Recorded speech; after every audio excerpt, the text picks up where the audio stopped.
चुनाव को लेकर सियासी पारा चढ़ा हुआ है। इस बीच केंद्रीय मंत्री शिवराज सिंह चौहान ने 12 और 20 नवंबर को होने वाले आगामी राज्य विधानसभा चुनावों से पहले झारखंड के खूंटी में एक सार्वजनिक रैली की, जिसके परिणाम 20 नवंबर को घोषित किए जाएंगे।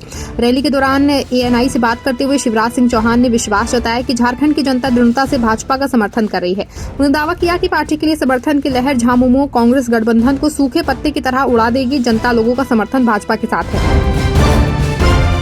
विधानसभा चुनाव के लिए भाजपा के घोषणा पत्र पर JMM की राज्यसभा सांसद और रांची से पार्टी प्रत्याशी महुआ माझी ने कहा कि उस पर कोई भरोसा इसलिए नहीं कर रहा क्योंकि झारखंड जब से बना है तब से लेकर आज तक 17 से 18 साल तक यहां भाजपा की सरकार रही। उसके कई मुख्यमंत्री भी रहे। इसके अलावा रांची में भी उनके विधायक लगभग 30 साल तक रहे, सांसद रहे, पार्षद रहे, मेयर रहे, डिप्टी मेयर रहे। इसके बावजूद न झारखंड का विकास हुआ न ही रांची का विकास हुआ।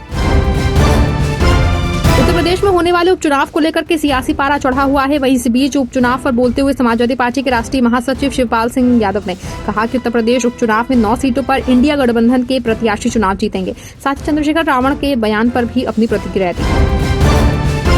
बटेंगे तो कटेंगे वाले नारे पर बोलते हुए फैजाबाद से समाजवादी पार्टी सांसद अवधेश प्रसाद ने कहा कि भारतीय जनता पार्टी का ये नारा बटेगा तो कटेगा समाज को बांटने का नारा है। ये लाख कोशिश करें ना देश को बांट सकते हैं ना ही समाज को बांट सकते हैं।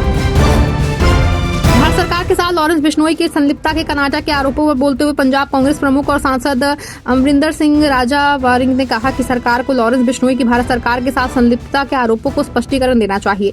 लोग इस बात पर संदेह हो रहा है कि लॉरेंस बिश्नोई जेल से कैसे सक्रिय है और साक्षात्कार भी दे रहा है। अब जब कर्नाटक सरकार ने उसका नाम बताया है तो संदेह और बढ़ गया है।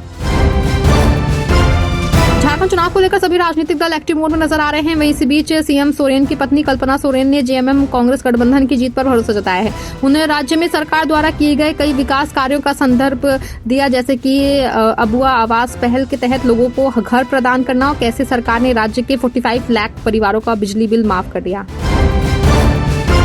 विदेश मंत्री डॉक्टर S जयशंकर ने भारत और चीन की सीमाओं पर डिसएंगेजमेंट पर जानकारी दी। विशेष रूप से एक महत्वपूर्ण राजनयिक विकास में भारत और चीन के रूप में कनाज में 16वें ब्रिक्स शिखर सम्मेलन के मौके पर 5 वर्षों में अपनी पहली द्विपक्षीय वार्ता की, जो दोनों पड़ोसी देशों के बीच तनावपूर्ण संबंधों को सुधारने की दिशा में एक महत्वपूर्ण कदम है। पूर्वी लद्दाख में वास्तविक नियंत्रण रेखा पर लंबे समय तक सैन्य गतिरोध रहा।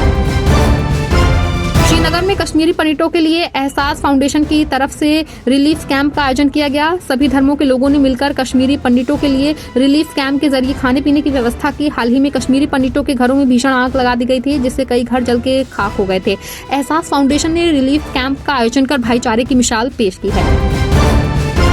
सुहेलदेव भारतीय समाज पार्टी ने कर्मचारी नेता करुणेश तिवारी विकास को युवा मंच का प्रदेश अध्यक्ष मध्यांचल बनाया है। इस अवसर पर करुणेश तिवारी विकास ने कहा कि पार्टी की नीतियों को लेकर लोगों के बीच जाएंगे, जिससे पार्टी का विस्तार हो सके।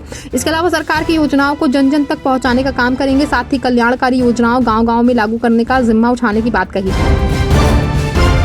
दिल्ली के मुख्यमंत्री आतिशी ने घोषणा की है कि पिछले साल हटाए गए 10,000 सिविल डिफेंस वॉलंटियर्स को वायु प्रदूषण से लड़ने वाली विभिन्न एजेंसियों की सहायता के लिए अगले 2 से 4 दिन में फिर से तैनात किया जाएगा। CDV की स्थायी नियुक्ति के लिए एक विस्तृत प्रस्ताव भी 1 सप्ताह के भीतर उपराज्यपाल VK सक्सेना की मंजूरी के लिए भेजा जाएगा।